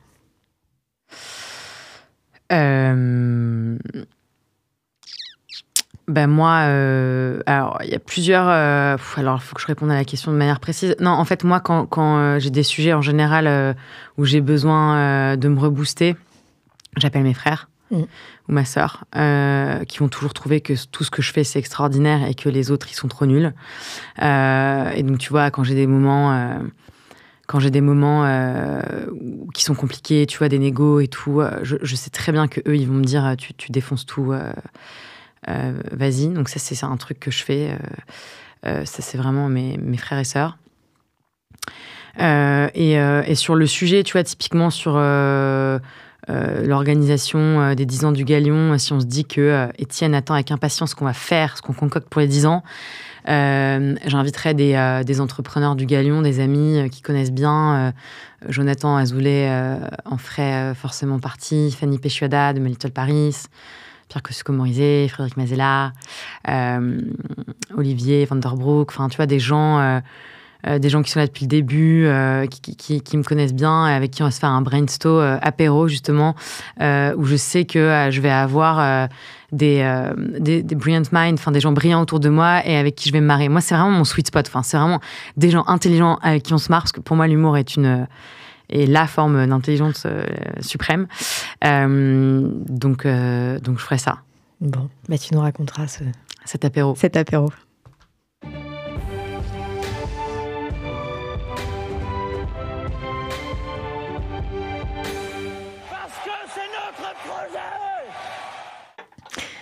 Quel serait ton projet ou ta première mesure si tu étais présidente de la République? Des quotas pour les femmes. Parce que c'est notre quota. Exactement. Ouais, t'as toujours ce discours qui dit moi avant j'étais pas trop pour les quotas, et puis en fait je me rends compte que si on met pas de quotas, il y a rien qui marche. Voilà. Donc moi j'irais vraiment dans les mettre des quotas à tous les niveaux, notamment enfin de l'entreprise, mais de manière plus générale. Je pense que je ferai un suivi aussi sur le congé parentalité, parce qu'en fait les hommes ne le prennent pas. Donc tu vas être beaucoup plus exigeant, beaucoup plus radical. Vous avez fait des études ça justement au sein des boîtes du Galion pour voir. Si tu veux, moi le Parental Act qui a été initié par Céline Lazorte, Isabelle Rabier et Thibault Lantier, c'est 3 entrepreneurs du Galion. Tout à fait. Qui ont monté ça juste après le Gender Agreement qu'on a fait au Galion, où en fait dans le Galion on a dit déjà dans les 25 mesures à faire obligatoirement, il faut que les hommes prennent leur congé paternité, tu vois, de 10 jours à l'époque. Oui.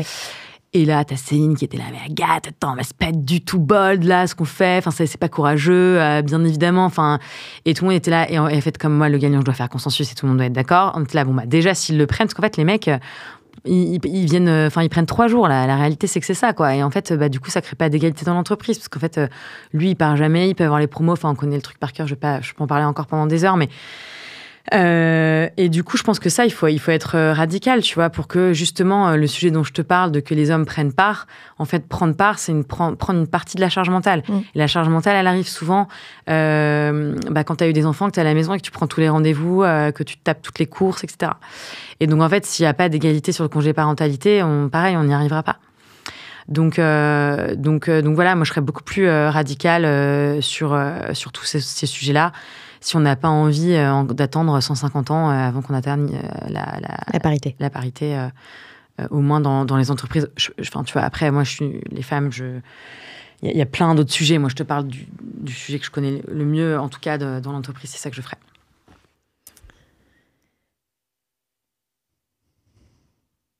Je suis perdue, ça a changé. Ah oui, voilà, c'est bon. Waouh! Est-ce que tu veux nous partager une claque ou 2 claques, une pro, une perso? Sans grande originalité, ma claque perso, c'est la naissance de mes enfants. Surtout mon premier qui est arrivé de manière assez violente. Donc, où c'est un peu, tu fais jamais comme le BP, quoi. Hein, c'est toujours pareil. La vie a plus d'imagination que toi. Claque pro, c'est l'organisation des ateliers du Galion. Il y a eu le premier qu'on a fait chez Comet Meeting. Où tu n'as pas dormi la veille. Où j'ai pas dormi la veille, où j'ai interviewé Tony Parker, dont je suis complètement fan, que je regardais avec mon petit frère à la nuit, dans le canapé en cuir de mes parents. Mais c'est surtout cet état d'extase, en fait, après les ateliers où tu as réuni... En fait, si tu veux, moi, pendant longtemps, au Galion, on a fait beaucoup les choses de notre côté. C'était assez mystérieux. On emmenait les entrepreneurs dans différents endroits. On communiquait pas et tout. Donc, en fait, tu te rends pas compte si tu as un impact très fort sur l'écosystème, comme on dit. Et en fait, le jour où j'ai fait un événement gros à Paris où je vois que tous les entrepreneurs viennent, qu'ils animent les panels, que j'ai des partenaires qui sont prêts à payer pour venir, qui viennent, qui font venir leurs clients, et que Tony Parker débarque en taxi-moto. Heureusement qu'on l'avait appelé une taxi-moto parce que sinon il serait jamais arrivé là. Et que là, tout le monde écoute religieusement ce qu'il dit parce que c'était un moment d'euphorie de la French Tech où il y avait vachement ce rêve américain. Et donc Tony Parker, c'était un peu l'emblème du Frenchie qui réussit aux US. C'était magique, quoi. Et tu te dis, ah waouh, là, c'est pour le coup la petite Agathe, tu vois, ça fait 7 ans de Galion et on a réussi à faire un truc canon à Paris où les gens sont là. Tu te dis, t'es super reconnaissant, quoi. Et t'es là. Et là, je me suis dit, ah ouais, le Galion, c'est un vrai truc, quoi. Et l'année d'après, on l'a fait au Palais de Tokyo. Et après, on s'est rendu compte que c'était pas forcément faire des gros raouts comme le fait très bien justement Madines avec sa Madi Keynote et tout, c'est pas tellement nous de notre DNA, mais en tout cas en termes de claque professionnelle, là j'étais là, waouh, c'est génial, c'est incroyable. Ouais. Ce sera peut-être pour les 10 ans, coucou Madines. Et voilà, coucou Madines. Et on va faire la teuf au Madi Keynote l'année prochaine, en fait, tu sais, c'est comme ça. Voilà, Étienne, tu sais. Et tes enfants, quand ils expliquent à leurs copains et copines ce que tu fais, ils disent quoi ? Ils disent que je prends des cafés avec mes copines. Ah, c'est pas mal. Parce que moi, forcément, j'ai beaucoup de rendez-vous. J'ai pas beaucoup de rendez-vous avec des copines parce que moi, c'est plutôt des copains. Ouais. Mais en fait, dans ma boîte, j'ai beaucoup de femmes qui bossent pour le Galion pour un peu contrebalancer le fait que j'ai beaucoup d'hommes à l'intérieur du Galion. Et donc, du coup, quand ils viennent au bureau, ils me voient avec des copines. Donc voilà ce qu'ils comprennent. C'est vachement valorisant. Non, mais attends, ils sont tout petits, donc... Bah oui, mais c'est ça qui est marrant. Ouais, c'est ça qui est... aux autres ce que tu fais. Donc voilà, je prends des cafés avec des copines. Ouais, ça me va bien. Carte blanche pour 40 nuances de Next. Attends, je me souviens plus. On a dit qu'on la faisait pas, non ? On peut la faire, je sais plus. Mais attends, je regarde si on en a parlé. Je sais plus ce que... Ah, c'est l'IA. Mais on a déjà parlé. Ouais. Non, bon, on la fait pas. Tac. Ah, tu peux me faire une carte blanche si je vais dire un truc sur l'inclusion. Ok. Bon. Agathe, je te laisse le micro pour le sujet de ton choix que tu as envie de défendre. Moi, c'est plus une mise en lumière que j'ai envie de faire pour ma carte blanche, de mettre en avant le travail de Moussa Camara et de Anthony Babkin, qui sont 2 associations qui s'appellent Les Déterminés et Take Your Place, Diversity Days, je crois aussi, pour Anthony, que j'ai vu récemment. Et je trouve que la tech, encore une fois, on a le sujet des femmes, hein, moi qui me tient à cœur forcément, mais la tech manque cruellement de diversité, c'est catastrophique. Et je trouve que le travail qu'ils font est incroyable. Et donc moi, j'ai un peu aidé vraiment modestement Anthony sur Take Your Place pour faire en sorte que qu'il y ait plus de diversité dans les métiers de la tech. Donc, il a fait un super programme avec des VC. Et je trouve qu'il faut lui donner plus de visibilité et travailler davantage avec eux, les soutenir financièrement. Tu vois, peut-être que si j'étais à l'Élysée aussi, je ferais ça. Et Moussa, dans un autre registre, il a fait émerger vraiment une génération d'entrepreneurs assez incroyables. Et j'espère bientôt que ces entrepreneurs seront au Galion. Parce qu'en fait, quand on s'est vu il y a quelques années, il était là, mais Agathe, fallait avoir levé 1 million pour rentrer au Galion. Mais moi, ils ont même pas levé 100 000, quoi. Et là, je vais pas avoir le nom. Il y a une femme qui fait une application, enfin, qui a une application de livraison qui est incroyable. Son premier client, c'est Amazon. Tu vois, ils l'ont invité aux États-Unis. Je vais te retrouver le nom pour le mettre dans les commentaires. Allez la suivre. Et elle est en train de tout défoncer, tu vois. Et j'espère bien qu'elle rejoindra le Galion bientôt. Et donc, du coup, voilà, carte blanche, voilà, pour donner plus de visibilité à ces initiatives. Ouais, à ces initiatives. Parce que moi, je pense que les plus belles innovations viendront de ces gens-là. Ben, merci pour cette carte blanche. Autre coup de projecteur pour finir ce podcast. Si toi, tu avais dû choisir une sista, une femme entrepreneur que tu admires, t'aurais choisi qui et pourquoi? J'ai noté toutes les femmes entrepreneurs que je voulais citer. Donc nous avons une liste. Ouais, mais je sais pas si je te fais ça fait un peu lisse à la Prévert. Mais moi, tu vois, j'en ai une centaine vraiment. Ouais. Donc il faut absolument que je te donne ma liste à la fin. Oui. Mais celle que je vais citer, du coup, c'est une entrepreneur qui est pas au Galion parce que sinon elles vont me dire pourquoi tu m'as pas cité moi. Non, mais parce que j'ai envie de citer toutes les femmes qui sont au Galion. Moi, une que j'admire en ce moment et qui me fait trop triper, c'est Kelly Massol, oui. Qui veut gagner mon associé. Qui veut être mon associé. Qui veut gagner des millions. Qui veut être mon associé. Qui veut être mon associé. Et je l'ai avec Tony Parker. Et je l'ai rencontrée il y a quelques années. Et elle m'a subjuguée, quoi. Je trouve qu'elle a un parler cash. Quand on parle de gens qui ont un parcours atypique, Kelly, elle représente tout à fait ça. Elle avait la rage. Elle avait son produit hyper passionné. Et aujourd'hui, ce qu'elle fait, le rôle modèle qu'elle devient, enfin, tu vois, ça va créer... plein de jeunes femmes qui vont avoir envie de faire comme elle, qui vont pouvoir se projeter en tant que Kelly, en tant que rôle modèle. Et en plus, elle commence tout juste, elle va faire plein de trucs de ouf là, qui arrivent. Donc ouais, mon kiff du moment, c'est Kelly, je suis tout ce qu'elle fait. Puis elle a une manière, elle est très féminine, mais elle a aussi une manière très virile, tu vois, dans le business, qui moi me parle vachement parce que moi je suis un peu comme ça aussi, et donc j'aime bien son côté un peu décomplexé, qui a gagné de l'argent. Je trouve que ça...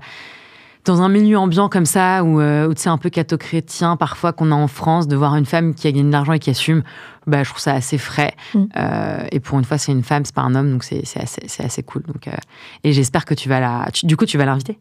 Alors du coup, figure-toi que oui, on est en train de parler donc oui, génial. Du coup, je vais l'inviter. Et je lui remettrai une petite couche pour dire de venir. Et avec plaisir. Et je veux lui poser une question si tu fais des trucs. Ah écoute, on va l'enregistrer juste après. Tu vas te venger sur toutes les questions que toi c'est ça. Agathe, mille merci pour cet échange riche, parce qu'elle en a bien ri, et où j'ai appris plein de choses sur le Galion. Je peux te poser une question à mon tour.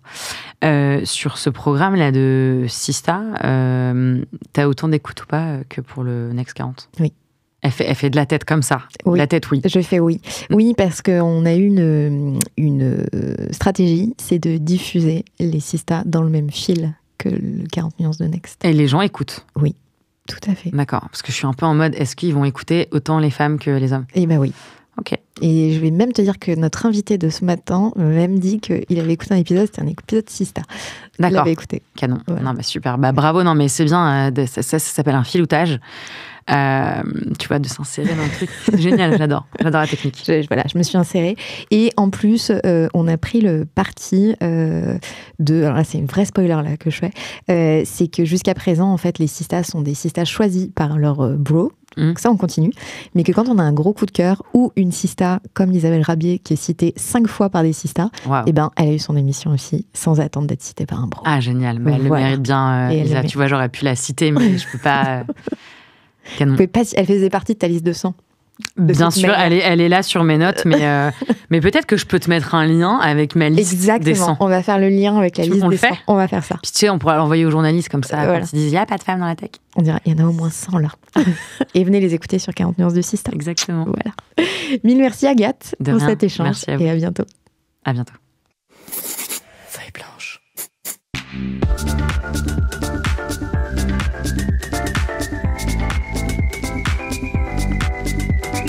40 nuances de Next.